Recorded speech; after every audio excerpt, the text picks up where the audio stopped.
Hello friends, आज हम बात करेंगे कॉम्प्लीमेंट सिस्टम के रेगुलेशन के बारे में, इसका बायोलॉजिकल इफेक्ट क्या होता है उसके बारे में, कॉम्प्लीमेंट्स की डेफिशिएंसी की वजह से कौन कौन सी डिजीज होती है उनके बारे में, सबके बारे में क्या करेंगे आज बात करेंगे। देखो, सबसे पहले मैं बता दूं कि अगर आप ये वीडियो देख रहे हो तो आप इससे पहले जो अगर आपने कॉम्प्लीमेंट के जो दो वीडियो हैं, जिसमें पहले में इंट्रोडक्शन है और दूसरे वीडियो के अंदर हमने 3 अलग अलग टाइप के जो है कॉम्प्लीमेंट पाथवे के बारे में बात की थी, अगर वो नहीं देखा है तो आप पहले उसे देखें और फिर आप इस वीडियो को देखें। ठीक, तो देखो हम बात करते हैं सबसे पहले कॉम्प्लीमेंट पाथवे के रेगुलेशन के बारे में। तो जो कॉम्प्लीमेंट पाथवे को रेगुलेट करते हैं वो 2 टाइप की चीजें होती है। कौन सी? एक होता है इनहिबिटर्स और एक होता है कौन सा? इनएक्टिवेटर। ठीक है, तो 2 चीजें इसको कॉम्प्लीमेंट पाथवे को क्या करती है? रेगुलेट करती है। कौन सी? एक तो करती है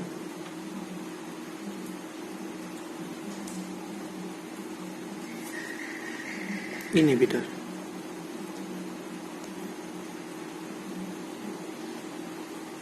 ठीक है गाइस, एक तो करती है इनहिबिटर और दूसरी चीज जो इसको रेगुलेट करती है वो है कौन सी? इनएक्टिवेटर।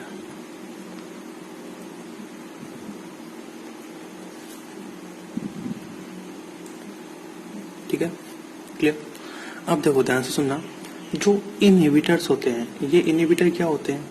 इनहिबिटर्स ऐसे एंजाइम्स होते हैं जो कॉम्प्लीमेंट कंपोनेंट के साथ क्या होते हैं? जुड़ते हैं और इनके आगे के जो एक्शंस हैं, जो कॉम्प्लीमेंट जो कंपोनेंट है उनके आगे के जो एक्शंस है, जो एक्शन कर रहे हैं वो उसको क्या करते हैं? वो रोक देते हैं।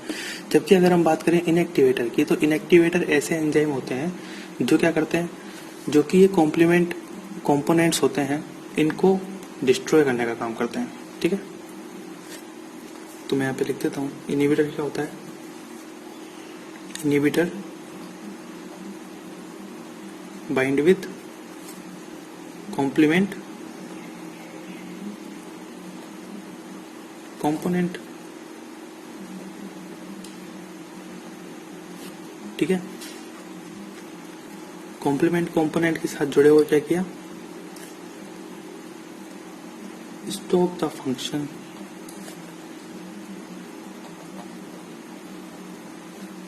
ठीक है, stop the function of complement component. CC से लिखता हूँ यहाँ पे complement component. Clear?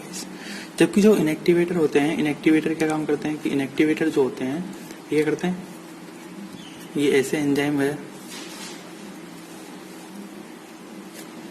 Enzymes that destroy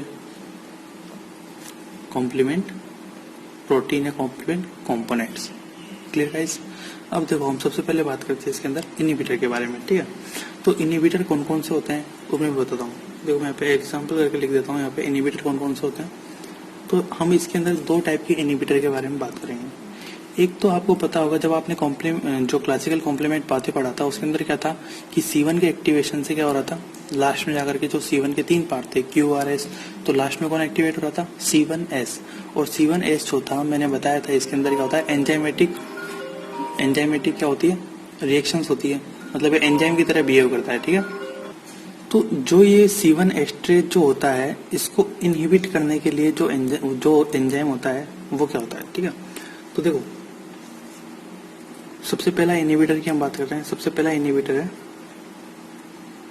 inhibitor of C1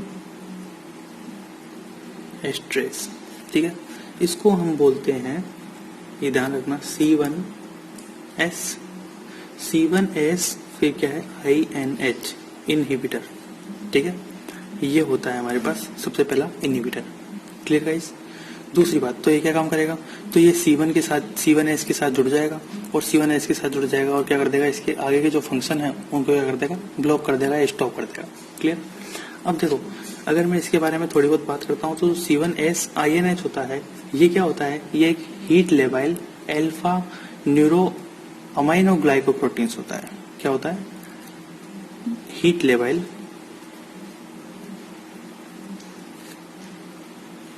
होता है। ठीक है, और दूसरी बात ये क्या चीज है? ये अल्फा न्यूरा अमाइनो ग्लाइकोप्रोटीन होता है। Clear guys? ये चीज इसके अंदर ध्यान रखना। ठीक है। तो ये जो है इनहिबिटर, ये जो इनहिबिटर है ये नॉर्मल कंडीशन में जो है नॉर्मल काम करता है, मतलब ये ज्यादा एक्टिवेट नहीं होता। बट अगर सपोज दैट ये जो कॉम्प्लीमेंट पाथवे हैं इसके जो कंपोनेंट है, अगर ये मान लो ऑटो कैटालिटिक जो होता है, ठीक है, ऑटो कैटालाइटिक जो रिएक्शंस अगर मान लो शो करने लग गए, मतलब खुद की बॉडी की जो सेल्स हैं उन पर ही क्या करने लग गए, अटैक करने लग गए, तो फिर क्या करता है ये इसको इनहिबिट कर देता है C1 एस्ट्रेज को। और आपको पता है अगर C1 एस्ट्रेज शुरुआत में इनहिबिट हो गया तो आगे जो है जो कॉम्प्लीमेंट सिस्टम है वो काम नहीं करेगा, बंद हो जाएगा, ठीक है। तो पहला तो होता है हमारे पास C1 एस्ट्रेज, और दूसरा होता है हमारे पास इनहिबिटर, वो होता है हमारे पास एस प्रोटीन। क्या होता है? S protein. देखो अब आप पूछोगे कि ये कहाँ पे होते हैं, तो ये हमारे नॉर्मल सीरम के अंदर प्रेजेंट होते हैं। C1 एस्ट्रेज जो इनहिबिटर है ये भी सीरम में प्रेजेंट होता है, और जो एस प्रोटीन है ये भी क्या होता है, हमारे सीरम में प्रेजेंट होता है, ठीक है। तो ये जो एस प्रोटीन है और जो C1 एस्ट्रेज है ये क्या करते हैं, इनहिबिटर का काम करते हैं। Clear guys. फिर हम बात करते हैं कि जो इनएक्टिवेटर्स हैं वो इनएक्टिवेटर कौन कौन से होते हैं। देखो आपको इनएक्टिवेटर में आपको 4 नाम ध्यान रखने हैं। कितने? 4। कौन कौन से इनएक्टिवेटर कौन कौन से थे, पहले हम बात कर देते हैं यहाँ पे। एक तो ध्यान रखना आपको फैक्टर आई, क्लियर, एक तो है फैक्टर आई। दूसरा आपको ध्यान रखना है यहाँ पे फैक्टर एच, ठीक है। तीसरा आपको ध्यान रखना है यहाँ पे कौन सा, एनाफाइलाटॉक्सिन इनएक्टिवेटर।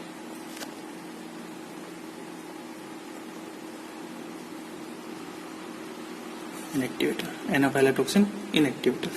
और चौथा जो है आपको ध्यान रखना है C4 binding protein. Clear guys, अच्छी ध्यान रहेगी। तो अब हम इनके बारे में थोड़ा थोड़ा बात करते हैं, ठीक है। ठीक है गाइस, देखो इसके अंदर सिंपल सा आप ध्यान रखना, जो फैक्टर आई है और एक क्या है फैक्टर एच, ये दोनों क्या होते हैं, ये दोनों बीटा ग्लोबुलिन प्रोटीन होती है, ठीक है। क्या है ये दोनों? बीटा ग्लोबुलिन, बीटा ग्लोबुलिन होता है, ठीक है। ये भी क्या है, मैं बीटा करके लिख देता हूं,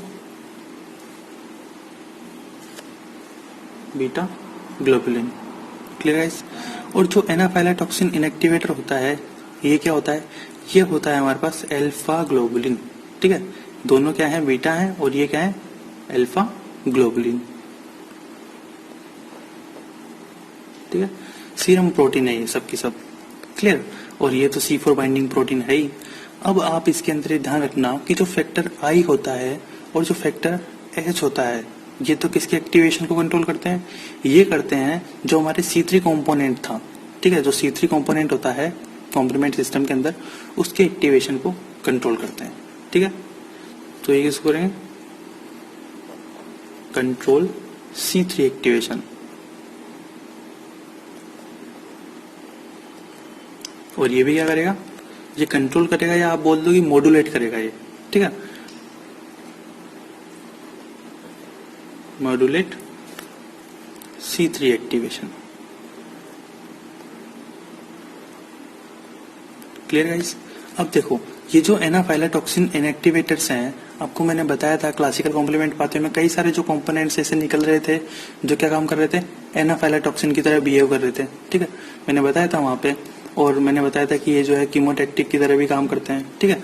तो ये जो एनाफाइलाटॉक्सिन इनएक्टिवेटर होते हैं ये क्या करते हैं कि जो हमारे जो कंपोनेंट्स थे जो एनाफाइलाटॉक्सिन की तरह क्या कर रहे थे, काम कर रहे थे, उनको ये डिग्रेड करने का काम करते हैं, ठीक है। तो कौन कौन से, मैं यहाँ पे लिख देता हूँ इधर करके। तो C3A, C4A और C5A, ठीक है, इनको डिग्रेडेट करने का काम करता है। क्या करता है, इनको डिग्रेडेट करने का काम करता है, ठीक है। क्लियर, कौन, ये। और जो C4 बाइंडिंग प्रोटीन होता है, ये C4 बाइंडिंग प्रोटीन क्या करता है, ये जो आपने कंपोनेंट पढ़ा था C4B, ठीक है, उस C4B की एक्टिविटी को कंट्रोल करता है, control C4B activity. Clear guys. तो ये जो है हमारे क्या हुआ, ये हमारे पहला पार्ट है इसका जो है रेगुलेशन ऑफ कॉम्प्लीमेंट पाथवे, पहला पार्ट कंप्लीट हुआ। ठीक है, अब हम बात करते हैं इसकी कमी से कौन कौन सी डिजीज होती है। ठीक है, देखो गाइस, इसको समझाने के लिए मैं एक तरफ डेफिशिएंसी लिखूंगा, किस किस कंपोनेंट की कितनी कितनी डेफिशिएंसी होती है, और दूसरी तरफ मैं लिखूंगा सिंड्रोम, मतलब कौन कौन सी डिजीज उससे क्रिएट होती है। ठीक है, तो पहले हम यहाँ पे लिख देते हैं डेफिशिएंसी। ठीक है, और एक तरफ लिख देता हूं मैं सिंड्रोम। Clear guys? देखो सबसे पहले बात होती है, ठीक है, इसके अंदर ध्यान रखना कि जो C1 इनहिबिटर था, ठीक है, अभी मैंने थोड़ी देर पहले बताया था रेगुलेशन के अंदर C1s इनहिबिटर, ठीक है, C1s एस्ट्रेज इनहिबिटर, वही उसको हम C1 इनहिबिटर भी बोलते हैं। तो अगर सपोज दैट C1 इनहिबिटर की कमी हो गई, ठीक है, डेफिशिएंसी हो गई, तो इससे क्या होगा, इससे एक सिंड्रोम होता है, डिजीज होती है, जिसको हम बोलते हैं हेरिडिटरी एंजियो न्यूरोटिक एडिमा। ठीक है गाइस, देखो ये जो है कॉन्सेनेटल भी हो सकता है। ठीक है, इसके अंदर होता क्या है कि इसके अंदर जो हमारी बॉडी होती है, उस बॉडी में क्या होता है, जगह जगह क्या होती है, स्वेलिंग उत्पन्न हो जाती है। ठीक है, स्वेलिंग, बहुत सारी स्वेलिंग हो जाती है, और वो क्या होती है, सीवियर कंडीशन में होती है। ठीक है, इसके अंदर आप एक चीज ध्यान रखना, यहाँ पे सुन ले भाई, कि ये जो एंजियोन्यूरोटिक एडिमा होता है, ये एंजियोन्यूरोटिक एडिमा कहाँ होता है, या तो सबक्यूटेनियस टिश्यू में होता है, ठीक है, या फिर रेस्पिरेटरी और जो एलिमेंट्री ट्रैक्ट है उसकी जो म्यूकोसा होती है वहां पर ये होता है, मतलब स्वेलिंग हो जाती है उनके अंदर। बट इसके अंदर एक चीज ध्यान रखना कि अगर रेस्पिरेटरी ट्रैक्ट में लेरिंग्स और ट्रेकिया इन्वॉल्व होती है, ठीक है, अगर लेरिंग्स और ट्रेकिया में क्या हो रहा है, ये स्वेलिंग हो रही है, तो ये क्या होती है, इसकी बहुत ज्यादा सीवियर कंडीशन होती है। ठीक है, फेटल कंडीशन ये मानी जाती है। Clear guys? तो पहला हो गया हमारे पास कौन सा, हेरिडिटरी एंजियोन्यूरोटिक एडिमा। क्लियर? दूसरा हम बात करते हैं कि अगर सपोज दैट हमारे पास C1, C2 और C4, अगर इन कंपोनेंट्स की क्या हुई, क्लासिकल पाथवे में कमी हो गई, तो क्या होगा,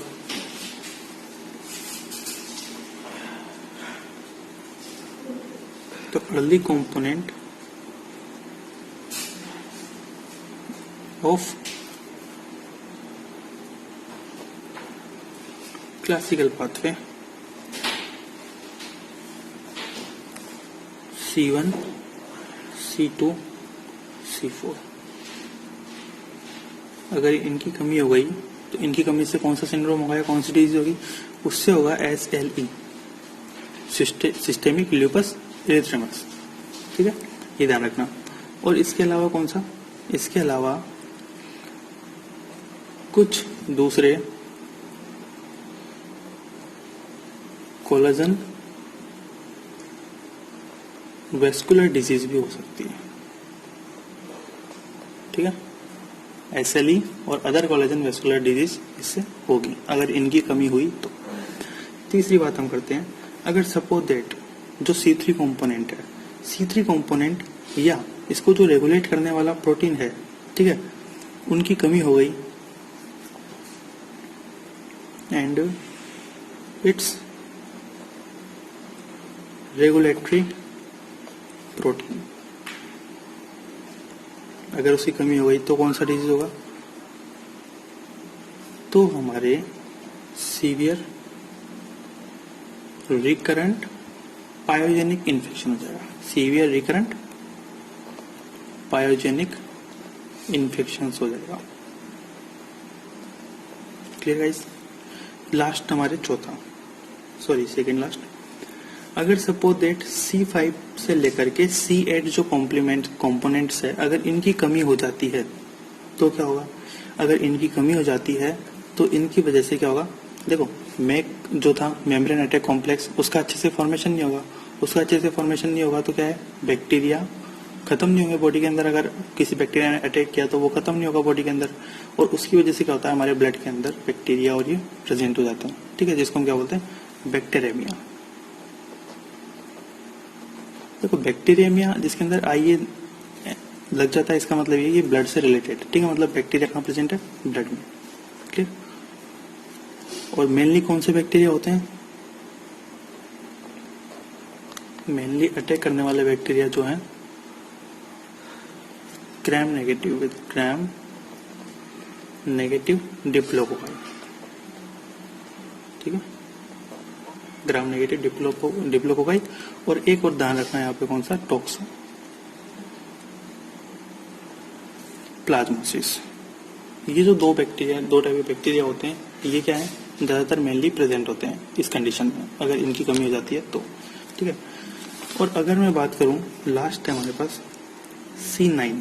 अगर C9 की कोई डेफिशिएंसी हो जाती है बॉडी के अंदर, तो इससे कोई पर्टिकुलर डिजीज नहीं होती, मतलब हम कोई पर्टिकुलर डिजीज को डिस्क्राइब नहीं करते हैं इसके अंदर, ठीक है, no particular disease, clear guys. तो इसके अंदर अभी तक मैंने बताया है कि रेगुलेशन कैसे होता है कॉम्प्लीमेंट एक्टिवेशन का, और दूसरा बताया कि कॉम्प्लीमेंट जो सिस्टम है, जो कॉम्प्लीमेंट कंपोनेंट है, अगर उनकी डेफिशिएंसी होती है तो उनकी वजह से कौन कौन सी डिजीज पैदा होती है। अब हम बात करते हैं कि जो है बायोलॉजिकल इफेक्ट क्या होता है कॉम्प्लीमेंट कंपोनेंट का, ठीक है। अब हम बात करते हैं biological effect of complement system के बारे में। देखो सिंपल सी बात है, हमने जो है कॉम्प्लीमेंट सिस्टम पढ़ते हैं, जो तीनों टाइप के कॉम्प्लीमेंट सिस्टम है, उसमें लास्ट में देखिए क्या होता है, मेम्ब्रेन अटैक कॉम्प्लेक्स का फॉर्मेशन होता है, ठीक है। और जो मेम्ब्रेन अटैक कॉम्प्लेक्स होता है, मैंने बताया था कि वो जो है बैक्टीरिया जो भी है उसकी माइक्रो ऑर्गेनिज्म, उसकी क्या है, सेल मेम्ब्रेन पे जाके क्या होता है, अटैक होता है, और बैक्टीरिया क्या कर देता है, लास्ट में लाइसिस कर देता है, ठीक है। तो पहला काम तो क्या हो गया, ये हो गया। तो मैं यहाँ पे लिख देता हूँ, चार्ट में लिख देता हूँ एक टाइप से, कॉम्प्लीमेंट एक्टिवेशन, ठीक है। जब ये कॉम्प्लीमेंट एक्टिवेट होता है तो इससे कई सारे जो है, कई सारे छोटे छोटे फ्रेगमेंट्स जैसे 3A, ठीक है, 4A, ऐसे वो बनेंगे,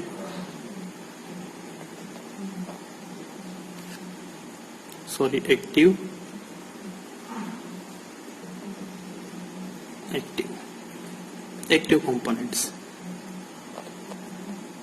एक्टिव कंपोनेंट्स बोलो, या फिर आप एक्टिव फ्रेगमेंट भी बोल सकते हो, ठीक है।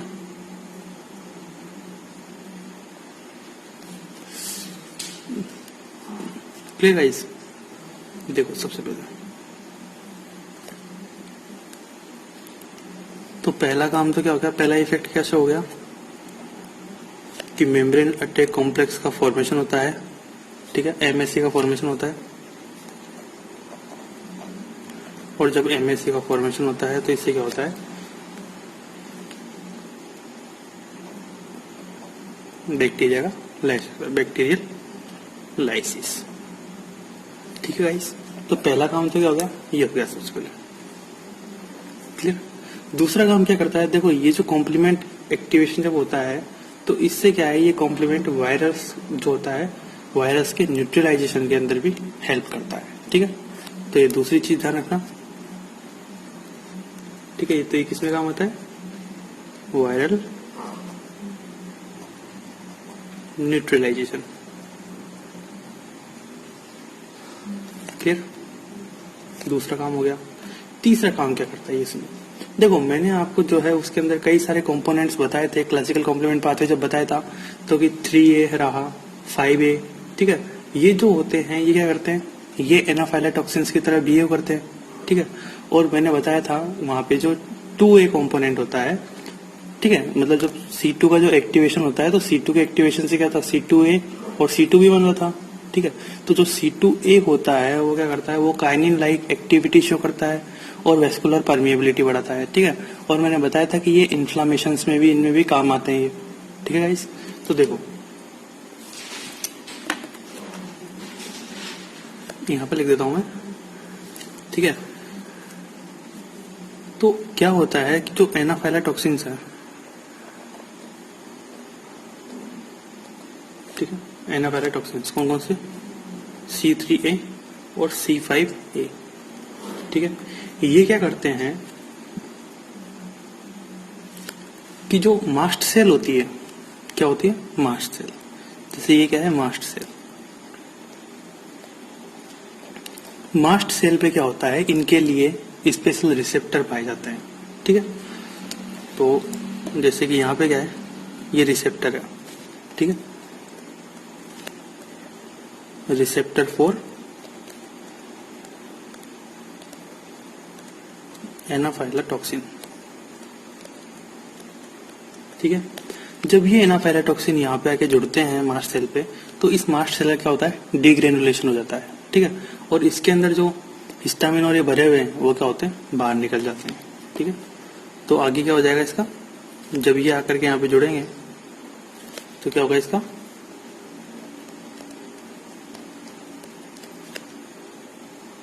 डीग्रेनुलेशन हो जाएगा, ठीक है। डीग्रेनुलेशन हो जाएगा और ये क्या हो जाएगा, आगे जाकर के हिस्टामिन और ये रिलीज हो जाएंगे, ठीक है। और ये जो हिस्टामिन है ये आगे जाकर के कई सारी बायोलॉजिकल एक्टिविटी शो करेगा, ठीक है। अब यहाँ पे देखिए आप, मैंने आपको बताया था, जब क्लासिकल कॉम्प्लीमेंट पाते बताया था तब बताया था कि जो C2B होता है ये काइनिन लाइक एक्टिविटी शो करता है और परमेबिलिटी बढ़ाता है, ठीक है। तो इसकी वजह से अगर मैं लिखूं तो कॉम्प्लीमेंट सिस्टम की वजह से क्या है, इंक्रीज इन वेस्कुलर परमेबिलिटी, ठीक है।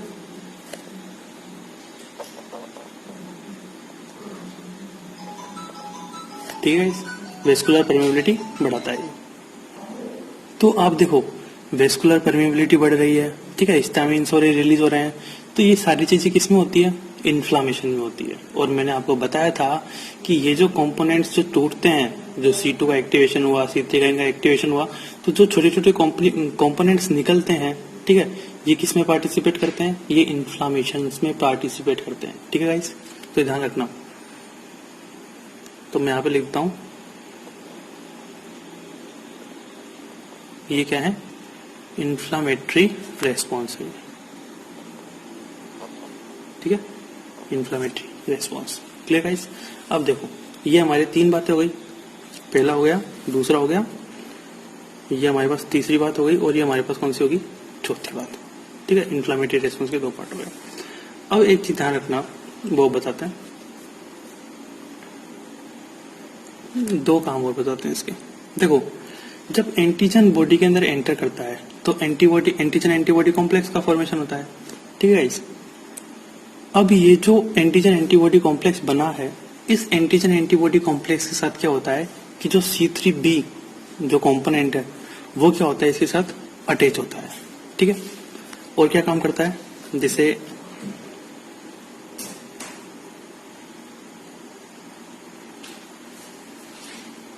ठीक है, ये एंटीबॉडी हो गई और ये एंटीजन एंटीबॉडी कॉम्प्लेक्स हो गया, मान लो कोई भी, ठीक है। अब इसके साथ क्या होता है कि जो C3B था, जो C3B है, ये क्या होता है, इसके साथ अटैच होता है, ठीक है। तो सपोज दैट यहाँ पे जो है C3B अटैच हो गया, क्लियर। FC जो पोर्शन है उस पर अटैच हो गए, तो यहाँ पे ये अटैच हो गया। अब क्या होता है कि जो हमारी बॉडी के अंदर जो फेगोसाइट्स होती है, क्या होती है, फेगोसाइट, उन फेगोसाइट पे क्या होता है, कॉम्प्लीमेंट रिसेप्टर पाए जाते हैं। क्या होता है, कॉम्प्लीमेंट रिसेप्टर, ठीक है। फॉर एग्जाम्पल सपोज दैट ये क्या है, ये फेगोसाइट है, ठीक है। तो इस फेगोसाइट पे क्या होगा, ये फेगोसाइट है मान लो,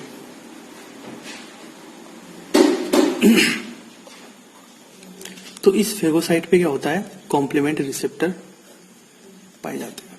जैसे सपोज दैट इस पे क्या है, कॉम्प्लीमेंट रिसेप्टर 1 है, ठीक है। ये कॉम्प्लीमेंट रिसेप्टर जो पाया जाता है, इसके साथ ही क्या होता है, कॉम्प्लीमेंट अटैच होता है।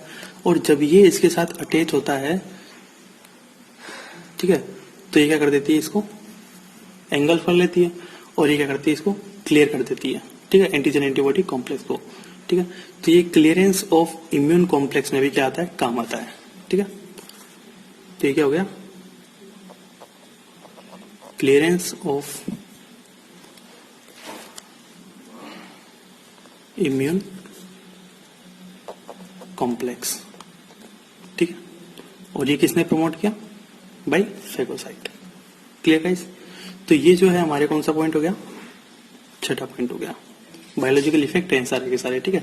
अब एक लास्ट पॉइंट आता है इसके अंदर क्या, कि जो मैक्रोफेज होती है, ठीक है, तो जो मैक्रोफेज है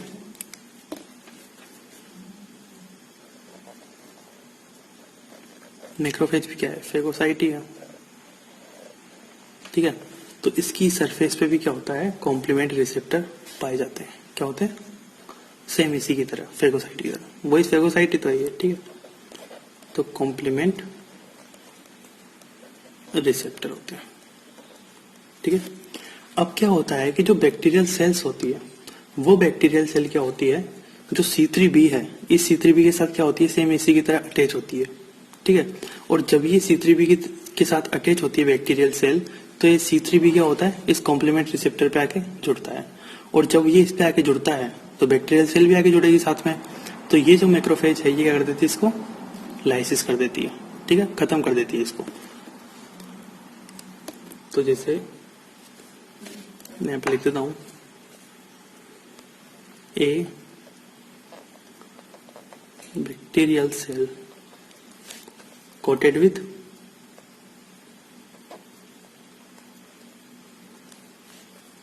C3b, ठीक है। तो ये आकर के क्या होगा, यहाँ पे आकर के जुड़ जाएगा, और जुड़ जाएगा तो क्या हो जाएगा, लास्ट में जाकर के लाइसिस कर देगा, एंगल्फ करके, ठीक है, खत्म कर देगा। तो ये जो हो गया इसका कौन सा, 7वां काम हो गया। तो देखो ये जो है पूरे हमारे क्या है, बायोलॉजिकल इफेक्ट है कॉम्प्लीमेंट सिस्टम के, ठीक है गाइस। तो ये आपका कॉम्प्लीमेंट सिस्टम कंप्लीट होता है। Thank you guys watching for this video. अगर आपको ये वीडियो हेल्पफुल लगता है तो आप प्लीज चैनल को सब्सक्राइब करें, और आप अपने फ्रेंड्स के साथ शेयर करें, और वीडियो को लाइक करें, और हमें कमेंट करके जरूर बताएं। Thank you.